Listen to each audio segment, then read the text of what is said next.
అందరికీ నమస్తే అండి. రాష్ట్రంలో వచ్చే ఎన్నికల్లో, రాబోయే ఎన్నికల్లో జగన్ సునామీ సృష్టించబోతున్నాడంట. జగన్ సునామీ వైసీపీని తిరుగులేని విజయం దిశగా తీసుకువెళ్తుందంట. సో ఖచ్చితంగా 100% వైసీపీ అధికారంలోకి వస్తుంది అని ఈ మాటలు ఎవరో అన్నది కాదు, సాక్షాత్తు మాజీ ముఖ్యమంత్రి, ఆ పార్టీ అధినేత జగనే చెప్పారు. జగన్ సునామీ వస్తుందని జగన్ చెప్పారు. దానికి కారణం ఏంటంటే ఆయన చెప్పిన కారణాలు 2019 నుంచి 2024 మధ్యలో 99% హామీలు అమలు చేశారంట.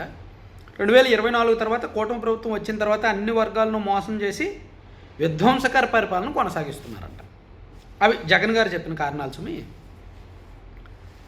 సో ఈరోజు రంపచోడవరం నియోజకవర్గ కార్యకర్తలతో జగన్మోహన్ రెడ్డి గారు భేటీ అయ్యి చాలా అంశాలు మాట్లాడారు. జగన్ పాలనతో ప్రజలు అందరూ పోల్చి చర్చించుకుంటున్నారు. 5 ఏళ్ల పాలనలో ఎప్పుడూ లేని విధంగా మంచి పాలన ఇవ్వగలిగామని మనం గర్వంగా చెప్పగలం. మేనిఫెస్టోకు విలువ లేని రోజులను చూసాం. ఎన్నికలైన తర్వాత చెత్తపొట్టులో పడేసేవాళ్ళు, అలాంటి మేనిఫెస్టోకు విలువను తీసుకొచ్చాం. 99% హామీలను అమలు చేసిన ఏకైక పార్టీ వైఎస్ఆర్సీపీనే. క్యాలెండర్ పెట్టుకొని మరి మనం సంక్షేమ కార్యక్రమాలు అమలు చేశాం. పరిపాలనలో అనేక మార్పులు తీసుకొచ్చాం. ఎన్నికలకు ముందు ఇదే 99% హామీలు అమలు చేశామని అన్నారు ఎన్నికలకు ముందే.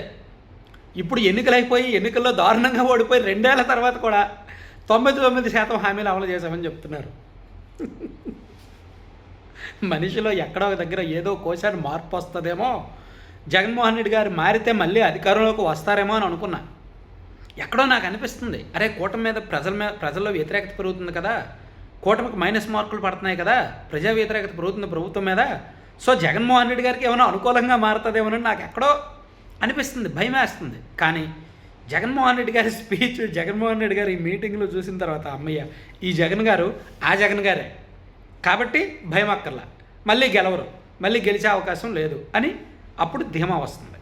దానికి కారణం ఏంటంటే మార్పు లేదు. ఏ కారణంతో ప్రజలు ఆయన్ని తిరస్కరించారో అవే కారణాలు ఆయన ఇప్పటికీ చూపిస్తున్నారు.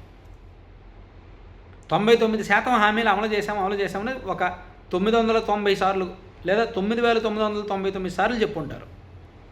ఎక్కడ అమలు చేశారు 99% హామీలు?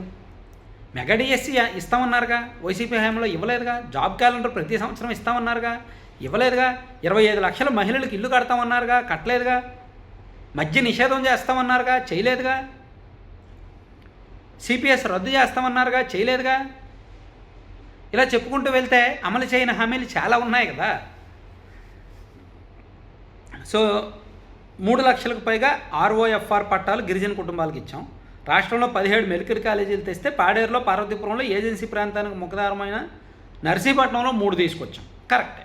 మెడికల్ కాలేజీల విషయంలో, అలాగే గ్రామ సచివాలయాల విషయంలో, సచివాలయ వ్యవస్థ విషయంలో జగన్మోహన్ రెడ్డి గారిని అప్రిషియేట్ చేయాలి.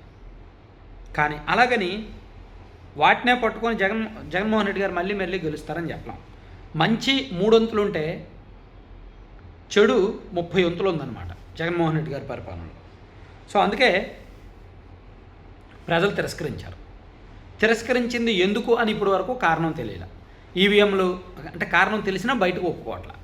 పోనీ ఒప్పుకోకపోయినా పర్లేదు, లోపాయికారిగా కార్యకర్తలకైనా చెప్పి కార్యకర్తల దగ్గర నుంచి ఏమైనా రంపచోడవరం నియోజకవర్గం మన కంచుకోట, అక్కడ ఏజెన్సీ గ్రామాలన్నీ కూడా జగన్ అండ్ వైఎస్ ఫ్యామిలీ ఎంత పడిచేస్తారు, మనకు ఓట్లు వేస్తారు, అటువంటిది మనం ఓడిపోయాము, మన కంచుకోటను మనం ఎందుకు ఓడిపోయామో కారణాలు ఏంటి అని చెప్పి బూత్ లెవెల్లో అధ్యయనం చేయాలిగా. ఆ కార్యకర్తల నుంచి కారణాలు తెలుసుకోవాలిగా. లేదు, అదే స్పీచ్ సూపర్ 6 అమలు చేయట్లేదు, మోసం చేశారు, మనమైతే అన్ని పథకాలు ఇచ్చాము, 99% హామీలు అమలు చేస్తాము.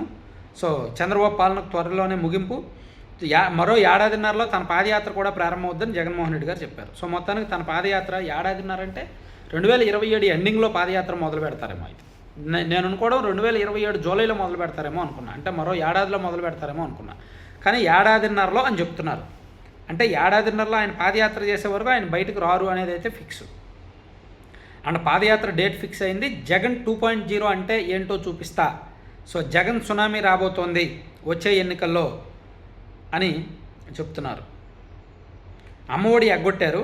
రెండో ఏడాది కొంతమందికి 9,000, 10,000, 13,000 చొప్పున ఇచ్చారు. పీఎం కిసాన్ కాక రైతులకు అన్నదాత సుఖీభావ కింద 2 ఏళ్ళలో 40,000 ఇవ్వాలి. 2 ఏళ్ళకి కల్పించింది 14,000, బాకీ 26,000 అని ఈయనకు వచ్చిన లెక్కలు కొన్ని చెప్పారు. కాకపోతే కొన్ని విడ్డూరాలు వైపరీత్యాలు మాత్రం ఎక్కువగా కనిపించాయి ఈరోజు జగన్మోహన్ రెడ్డి గారి మీటింగ్లో. Thank you.